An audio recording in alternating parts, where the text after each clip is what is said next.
Soyez vigilants parce que le diable, notre adversaire, est dehors, il rougit, cherchant à dévorer quelqu'un. Soyez vigilants. Fuyez le méchant, fuyez le mal, restez à la maison, priez en vérité à la maison. N'allez pas dans ces congrégations-là, là où on fait le mariage, on loue le mariage, on loue la bénédiction, on loue l'argent, l'or et autres. Ce sont des endroits du diable, je vous le dis en vérité. C'est le divertissement. Et ce divertissement-là, c'est ce que le diable, c'est ce que l'usurpateur a réussi à introduire au sein des communautés du monde. Chers frères et sœurs, chers bénis de Yahweh, je veux passer de travers sur la Genèse biblique avant que je n'entame notre sujet d'aujourd'hui. C'est juste en répondant à mon frère, mon très cher béni de Yahweh, Alain. Je dirais sur la Genèse biblique que Elohim n'ont pas créé seulement Adam et Ève. Je parle bien de la Genèse biblique. Je parle bien de l'origine. Si vous allez sur mon blog vilula.blogspot.com, vous allez trouver des textes sur la Genèse biblique. Ou contrairement, vous regardez ma vidéo sur la Genèse biblique, une falsification occidentale. Mais néanmoins, je veux passer juste en revue. En fait, je veux juste le dire à la volée que à l'origine, Elohim n'ont pas créé seulement qu'Adam et Ève. Ils ont créé toute l'humanité entière, les blancs, les noirs, les jaunes, les rouges et beaucoup d'autres. C'est bien dit dans la Genèse. Mais la Bible, en fait, c'est quoi? C'est un livre de témoignages vivants de ceux qui ont marqué la vie, en fait, de ceux qui ont marqué Yahweh, de ceux qui ont marqué Elohim. C'est ça la Bible. C'est vrai qu'elle a été tripotée, maquillée, démasquée par les gens, mais la parole reste vivante. À l'origine, Elohim n'ont pas seulement créé Adam et Ève. Ils avaient créé une multitude de gens. Mais Adam et Ève, ce sont les gens qui ont marqué l'histoire. Comme aujourd'hui sur Terre, on ne va pas parler de tout le monde qui est sur Terre. Mais il y a des icônes, il y a des gens. Certains diront c'est une star, d'autres diront c'est une autorité. Certains diront c'est une prostituée, parce qu'il y a des prostituées qui sont renommées. Certains diront c'est un sportif. Mais on ne parle pas de tous les sportifs. On parle de celui qui marque les points. Je ne sais pas si vous essayez un peu de comprendre ce que je veux dire. Donc, Adam et Ève, ce sont les gens qui ont marqué l'histoire. Ce sont les gens qui ont impressionné, qui avaient plu à Yahweh, qui avaient plu aux Elohim. Et finalement, voilà qu'ils figurent dans cette histoire-là. Mais sinon, il y en avait beaucoup qui étaient créés. Juste regardez en bas de l'écran, je mets des versets bibliques. Parce qu'en fait, si je rentre encore dans ouvrir la Bible, lire les versets bibliques, ça va se tirer en long. Je dis que la Genèse biblique, je ne m'attarde pas dessus. Si vous voulez des détails, vous allez sur mon blog vilula.blogspot.com. Ça défile même là. Ou contrairement, vous regardez ma vidéo sur la Genèse biblique, une falsification occidentale. Donc, en fait, le problème, c'est que quand Yahweh va pouvoir chasser Caïn après qu'il ait tué Abel. Il dit, quand il le chasse, quand il le maudit, qu'est-ce que Caïn va répondre? Il va dire, mais si quelqu'un me trouve, si quelqu'un, ça sous-entend qu'il parlait d'autres personnes. Si quelqu'un me trouve, me tuera. Quand Yahweh va pouvoir dire non, si on te tue, alors tu seras vengé 7 fois. Et également, posez-vous la question de savoir d'où est venue la femme que Caïn, la femme à qui Caïn s'est marié. On devrait se poser ces questions-là. Et même si vous lisez bien cette Genèse biblique, on vous parle que Caïn était parti dans d'autres horizons du monde. Je ne vais pas m'attarder là-dessus. Parce qu'en fait, il est clair et il est simple. Rien qu'en lisant. En fait, le mal des religieux, c'est qu'ils ne lisent pas. Le mal des religieux, c'est qu'ils sont fanatiques. Le mal des religieux, c'est qu'ils sont bornés. Mais sinon, tout est dans la Bible. Parce qu'en fait, si vous lisez, quand vous allez lire ces textes, vous allez vous poser des questions de savoir, mais d'où venait la femme de Caïn?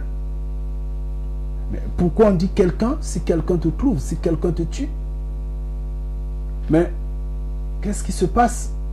Et à ce moment-là, le mystère du voile sera effacé. Le voile qui éblouit les yeux, bien sûr. Donc, ça, je passe droit. Mon frère Alain, je pense bien que la réponse est claire.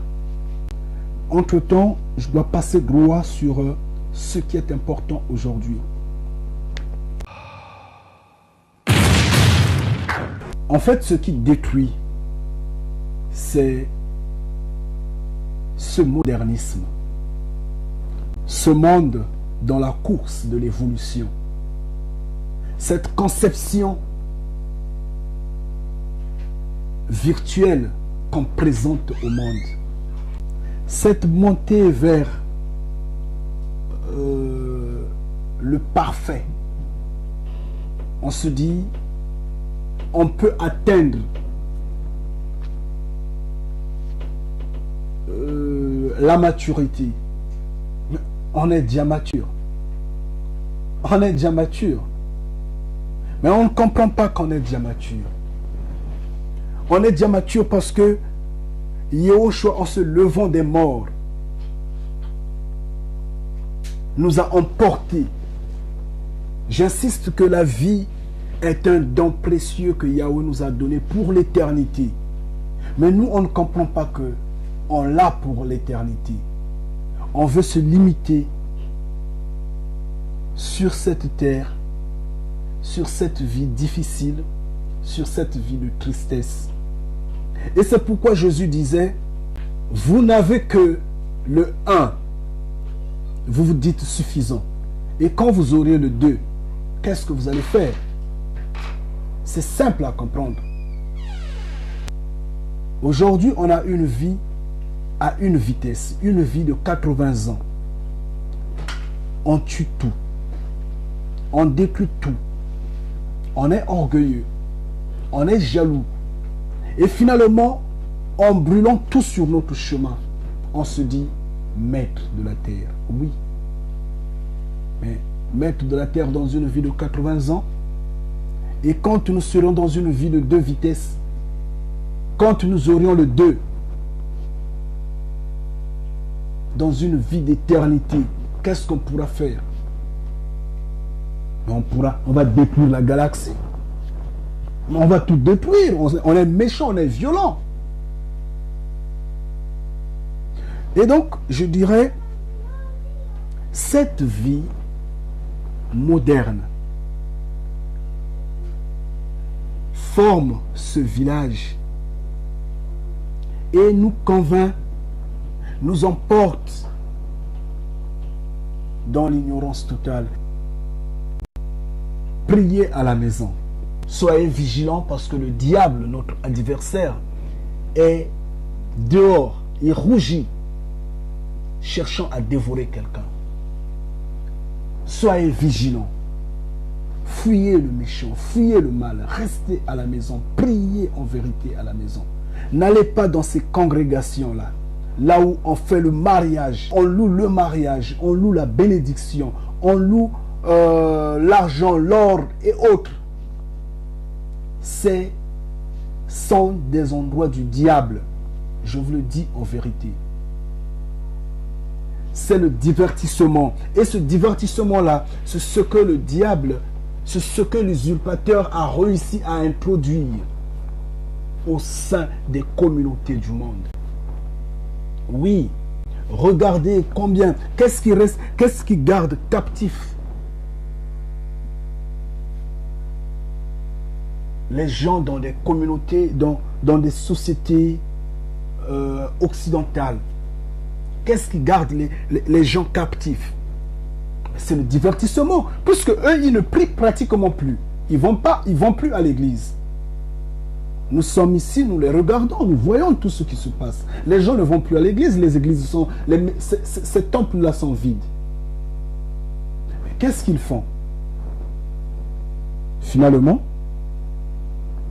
ils sont tous fanatiques du football, fanatiques du divertissement, fanatiques du rugby, fanatiques de la musique. Ils sont bornés. Tout ce qui importe, on les produit du poulet, ils mangent, ils boivent. Oui, il y a les usines qui tournent 24 heures sur 24 heures pour produire à manger. Donc, le pain est là, en abondance. Ils se disent, ça va, ça marche. Ils sont contre-fiches. Et c'est pourquoi vous regardez, l'oligarchie mondiale met beaucoup d'argent sur le football, met beaucoup d'argent sur le sport, sur la musique. Ils créent des icônes pour embrouiller les masses, comme serait, puisque la religion n'influence plus en Occident. Il faudra trouver quelque chose d'autre. Alors le divertissement. La Bible condamne la boisson. Il est bien dit, si tu veux diriger, si tu veux que les gens ne s'occupent pas de toi, donne-leur la boisson et toi fais ça. Et c'est vrai. Ils ont apporté la religion, ils ont apporté la boisson, ils ont apporté la drogue, la cigarette, ils ont apporté la musique. Et finalement, qu'est-ce qu'on voit? C'est des sociétés perdues, des sociétés qui sont embrouillées. Là, je parle de la société en général. Je ne vais pas rentrer dans les détails. La musique. Mais la musique, elle est bonne. Parce que David jouait de la musique. Et quand David jouait de la musique, l'esprit mauvais qui était en Saoul sortait. Oui, donc la musique peut soigner. C'est vrai. Mais également, si la musique peut soigner, si la musique peut enlever le mauvais esprit, par la même musique, le mauvais esprit peut rentrer également dans le corps. Chez Pharaon, on jouait également la musique. Chez Hérode, on jouait également la musique. Mais la musique, il y a le plus et le moins. Partout, c'est comme ça. Il y a le mâle et le femelle. Donc, ce qui est mauvais est mauvais, ce qui est bon est bon. Quand on danse en exhibant le corps, quand on joue la musique qui vous emporte, qui vous emmène dans des états anormaux. Mais cette musique-là n'est pas normale. Elle n'est pas louable. Et le divertissement musical est rentré dans la religion aujourd'hui. On le voit sur le marché avec ces multitudes de musiciens religieux qui foutent la merde, qui vendent la musique, courant derrière l'argent. Ce sont des faux, j'insiste. Et ce divertissement-là, que l'usurpateur a mis sur place, a mis sur la table, aujourd'hui, coûte cher aux bénis de Yahweh. Nous sommes coincés, nous les bénis de Yahweh, parce que nous n'avons pas assez d'espace. Nous ne pouvons pas parler, personne ne va nous croire, parce qu'on a trompé l'humanité depuis des siècles.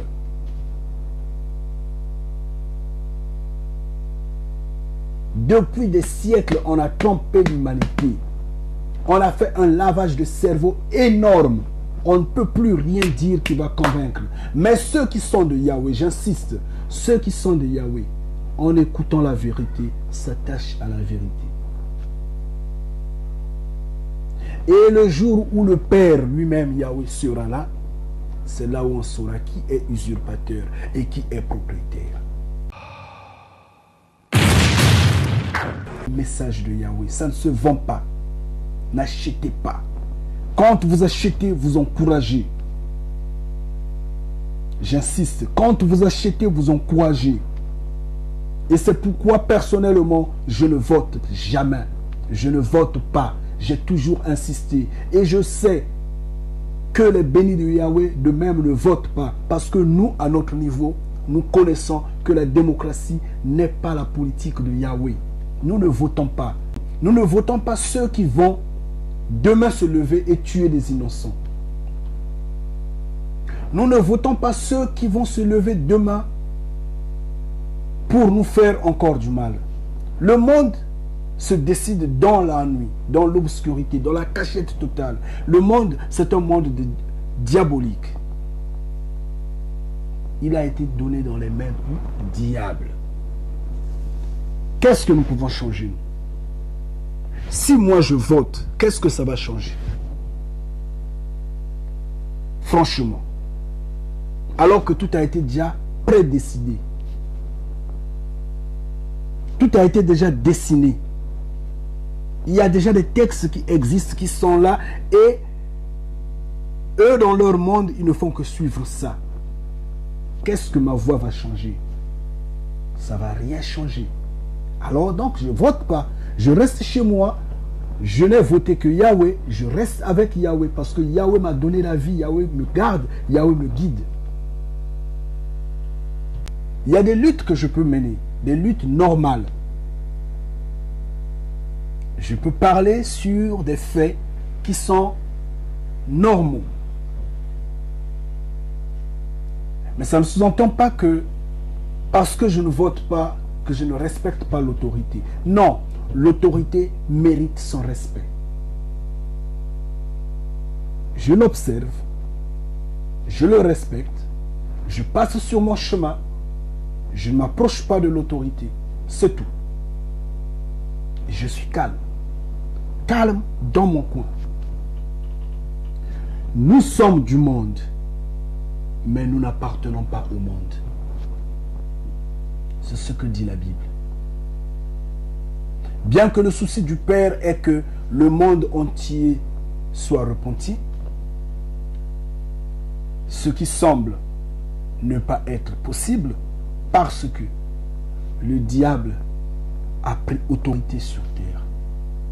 Parce que les fils du diable sont plus nombreux que les fils de Yahweh sur terre. Et ça, c'est des choses qu'un homme réfléchi devrait comprendre. Ça, c'est des choses qu'un homme qui se dit être possédé par le Saint-Esprit devrait comprendre. Et je souhaiterais que Yahweh le Père vous garde, que Yahweh le Père vous guide, que Yahweh puisse veiller sur vous. Oui, que son règne vienne. J'insiste, que celui-ci passe. Ça va passer bientôt. Bientôt. J'ai toujours insisté que cette génération-là ne passera pas. Cette génération ne passera pas. Et quand vous avez ces DVD-là, quand vous avez ces vidéos, ne les vendez pas. Parce que nous, bénis de Yahweh, ne vendons rien. Nous recevons gratuitement, nous donnons gratuitement. Prenez ce message, emmenez partout. Faites écouter à quiconque, faites voir à quiconque. Parce que le souci est que chacun soit saisi de la chaleur, de la lumière de Yahweh. soit saisi de la main de Yahweh. Parce que ce qui n'est pas chaud ni froid sera vomi.